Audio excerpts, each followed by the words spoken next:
नमस्कार, मैं हूं नीरज अंबावता और आप सभी का स्वागत करता हूं स्टेट न्यूज पर। स्टेट न्यूज पहला ऐसा वेब न्यूज चैनल है जहां सिर्फ रियल एस्टेट सेक्टर से जुड़ी हुई तमाम खबरें आप तक पहुंचाई जाती है।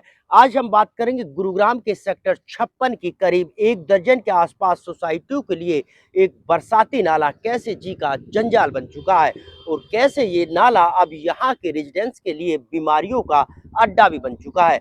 आखिर ऐसा क्या हुआ कि कई सालों पुराना नाला अब लोगों के लिए आफत बन गया है, दिखाएंगे हम आपको इस खास खबर में।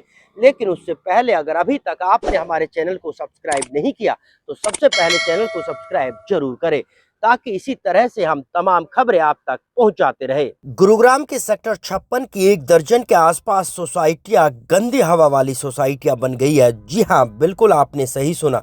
इस गंदी हवा की वजह से लोग डेंगू के डंक और मलेरिया के डर का शिकार हो रहे हैं, लेकिन अधिकारी और हुक्मरान इत्मीनान से चुप बैठे हुए हैं। लोगों की माने तो अरावली की पहाड़ियों से सेक्टर 56 के बीच होता हुआ बरसाती गंदा नाला आता है जो बादशाहपुर ड्रेन में मिलता है, लेकिन कई सोसाइटियों का सीवरेज का गंदा पानी बिल्डरों की तरफ से इस नाले में छोड़ दिया गया, जिसकी वजह से ये बरसाती नाला और गंदे नाले में तब्दील हो गया। और यही कारण है कि नाले के किनारे लगती करीब 10 से ज़्यादा सोसाइटी आज नरकीय जीवन जीने को मजबूर है। इन सोसाइटियों की अगर हम बात करें तो सेक्टर 56 की प्रोफेसर सोसाइटी, बाके बिहारी, जवाहर सागर और सहयोग के साथ साथ सृष्टि सोसाइटी शामिल है। जबकि इन सोसाइटियों में रहने वाले सभी लोगों की माने तो सुबह और शाम के वक्त तो लोगों को गंदी और बदबूदार हवा से काफ़ी परेशानी उठानी पड़ती है। लोग अब मॉर्निंग और इवनिंग वॉक करने से भी कतराने लगे हैं। लोगों को अब अपने घरों के दरवाजे और खिड़कियां बंद करके हाउस अरेस्ट की तरह जीने पर मजबूर होना पड़ रहा है। सुनिए सेक्टर 56 की इन तमाम सोसाइटियों में रहने वाले लोगों की परेशानी। मैं हूँ विपिन पांडे, 60 अपार्टमेंट से हूँ। और ये जो नाला है हमारे पास बगल में, ये हमारी पूरी कॉलोनी के लिए बड़ी दाग है। इसमें मच्छर भी है, दुर्गंध भी है और कभी कभी तो ओवरफ्लो करता है, जिसमें हमारा जाना भी मुश्किल है। तो देखो, इसमें गंदगी, तो टॉयलेट का पानी आता है, उधर कुछ सोसाइटियाँ हैं, उस सोसाइटियों का टॉयलेट का पानी भी इसी में आता है। उनका कनेक्शन है ही नहीं, टॉयलेट का कनेक्शन नहीं है, वो सीधा इसमें आता है। ये हम 10 तो हैं कम से कम।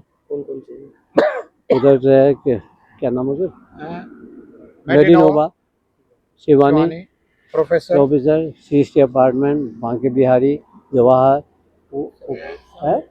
सहयोग सागर।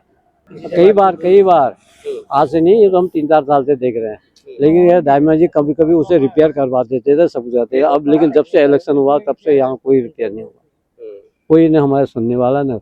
अब ये कूड़ा जो है हम अपने पैसों से फेंकवा रहे। 1,000 रुपया पर वीक देते हैं शायद, पर वीक। नाम मंजीत सिंह तुली। एक तो अब ये पार्क बने हैं, इनकी यूटिलाइज ही नहीं कर सकते हम। इतनी स्मेल आती है सुबह सैर करते वक्त इस नाले की वजह से। तो बेकार है सारा जो गवर्नमेंट ने खर्चा किया हुआ है, उसका कोई फायदा नहीं है, पब्लिक नहीं उठा सकती। बरसात के दिनों में मच्छर इतने हो जाते हैं, डेंगू वगैरह का खतरा रहता है, बीमारी फैलने का। तो साफ सफाई तो अब ये है कि देखो, कल वो रोडी डाली है, होना क्या चाहिए था, उसके ऊपर मिट्टी डालते थोड़ी सी और फिर पानी डाल के उसको रोड रोलर, ताकि वो गिट्टी दब जाती। वो गिट्टी निकली हुई है, वो पर चांस किसी टायर के एंगल पे वो लगेगी टेंजेंट होके, और पैदल चलने वाले के लगेगा तो उसका तो या शीशा टूट जाएगा किसी का या कुछ होगा। वो सारी गिट्टी निकल रही है वो, तो क्या फायदा ऐसा काम करने का आधा अधूरा। तो अभी कहने से तो वो रोटी डली है, थोड़ा बहुत वो काम कर रहे हैं। हाँ, 4-5 दिन हुए हैं, बाकी अब देखो कब तक वो रहती है, कब उसके ऊपर तार को डलेगी, क्या होता है। गोयत प्रोफेसर सोसाइटी से हूँ। हमारी समस्या ये 4 साल से है जी। ये गंदा नाला सीवर का बह रहा है।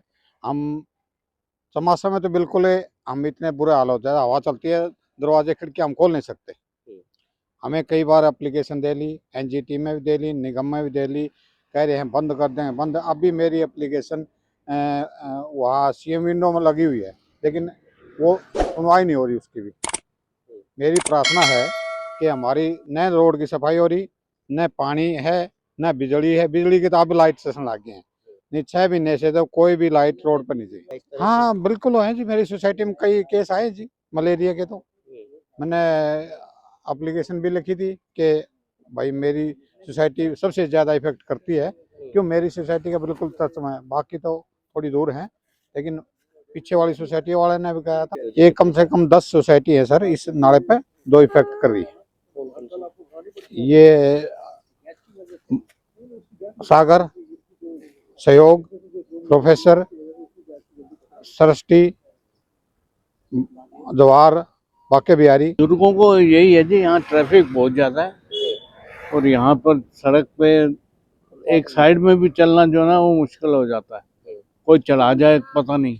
नहीं, पार्क तो बढ़िया है लेकिन वही दिक्कत है उसमें, लाइट नहीं है कोई उसमें, और मच्छर, ये नाला है ना, नाले से मच्छर आते हैं वहाँ। बाकी बंदर बहुत तंग करते हैं, हम तो बंदर होते हैं डंडी लेके जाते हैं तब चला जाता है, नहीं तो डर लगता है हमें कि साला घूरने लगा तो हमारी छुट्टी हो जाएगी, हम जाते ही नहीं। फिर सरकार तो काम करना चाहती होगी, ऐसी बात नहीं है, लेकिन क्यों नहीं होता अब ये नहीं हमें पता। नहीं, जब से ही बना है ये पार्क, अभी पहले तो नहीं था, अभी पार्क बना है तब से दिक्कत ये आ ही रही है। असल में वहाँ से आते हैं ये पीछे से बंदर, पूरी फौज आती है, उनको देख के डर लगता है हमें, साले को भैया ना ही जाओ उसमें अच्छा है। तो पार्क का फायदा क्या तो है? एक आधा हादसा भी हुआ है कि बंदर ने काटा हो? नहीं, काटा है, यहाँ पर काटा है, ये इधर से काटा नहीं, ऊपर हमारे ऊपर वाले कोई काट लिया, 2 बार काटा है उसे। हाँ, मेरा नाम रामभजन थापा है, मैं जौहर अपार्टमेंट से हूँ और हमारी काफ़ी दिनों से समस्या है। हमने टाइम टू टाइम ये मुद्दा उठाए हैं और हमारा सबसे इम्पोर्टेंट मुद्दा था वो इस एरिया का साफ़ सफाई होती नहीं है। हमें कम से कम अपने सोसाइटी के पैसे से कम 2 या 3 बार हमें अपने ट्रैक्टर ला के उठाना पड़ता है। ये हर सोसाइटी का अपना बनाया हुआ है, क्योंकि नगर निगम से तो कोई सफाई के लिए कोई आता नहीं है। ये मुद्दा हमने पार्षद जी को भी बताया था। उसके बाद ये जो लेन है, ये हम लोगों ने गुलमोहर लेन के नाम से इसको अपने रेफरेंस के लिए दिया हुआ है और इस गुलमोहर लेन में ऐसा हो गया है कि दोनों साइड ट्रैफिक होने की वजह से यहाँ ट्रैफिक बहुत ज़्यादा हो गए हैं और कई ऐसे हैं जो बहुत तेज़ी से गाड़ी ले जाते हैं। तो हमने टाइम टू टाइम ये भी बताया कि भाई यहाँ पे हमें या तो 2 साइड में ब्लिंकर लगाया जाए और बीच में 1-2 जगह ब्रेकर भी दिया जाए। अच्छा, उसके बाद ये है, ये जो मुद्दा है, ये जो हमारा ये नाली का जो क्रीक है, ये नेचुरल क्रीक है। इसको हमने काफ़ी लोगों से, मतलब हमारे काफ़ी जो इंजीनियर्स हैं और दूसरे कई लोगों को इनको बताया कि यहाँ पे इतने हम लोगों ये स्पेशली एक गार्डन बनाया गया, उसको काफ़ी पैसा खर्च किया गया, लेकिन ये गार्डन किस काम के लिए, जब तक कि यहाँ पे ना कोई घूम सकता है ना कुछ कर सकता है, क्योंकि स्मेल बहुत ज़्यादा है और सबसे ज़्यादा आपका मच्छर बहुत ज़्यादा है और इसकी वजह से यहाँ पे काफ़ी प्रॉब्लम भी है। अच्छा, उसके बाद हमने ये भी बोला था कि हमारे जो अभी मेन रोड में जो हमारे जो ये गुलमोहर को कट करता है और ये जो हमारा ये जो मेट्रो स्टेशन वाला लेन है, उन्होंने स्पेशल रोड बनाया है दोनों साइड में, लेकिन लेफ्ट हैंड साइड में वहाँ पे इतनी कारें खड़ी हो जाती हैं कि लोगों को चलना, मॉर्निंग वॉक में चलना या फिर हमें साइड से अगर हमें सर्विस लेना हुआ तो हमें बड़ी दिक्कत होती है। पीने की पानी की तो मतलब ठीक है, आजकल ठीक हो गया, आजकल पहले था लेकिन अब ठीक है। हाँ, लोगों की माने तो ये गंदा नाला अब लोगों के लिए पूरी तरह से नर्क बन चुका है।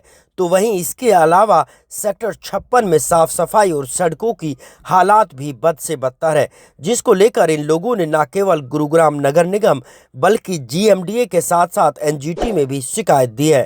यहाँ तक कि सीएम विंडो की शिकायत पर भी अब तक कोई कार्रवाई नहीं की गई।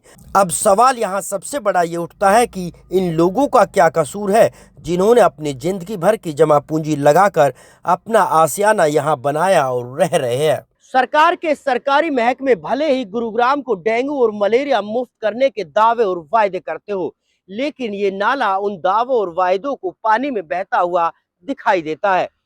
अब यहाँ देखना ये होगा कि आखिरकार कब 1 दर्जन के आसपास सोसाइटियों को इस गंदे नाले से राहत मिलती है और कब ये दावे और वायदे सरकार के सही साबित होते हैं। बहरहाल आपको हमारी ये खबर कैसी लगी कमेंट करके जरूर बताएं। साथ ही चैनल को शेयर और सब्सक्राइब करना ना भूलें ताकि रियल एस्टेट सेक्टर से जुड़ी हुई तमाम खबरें आप तक सीधी और सबसे पहले पहुंच सके।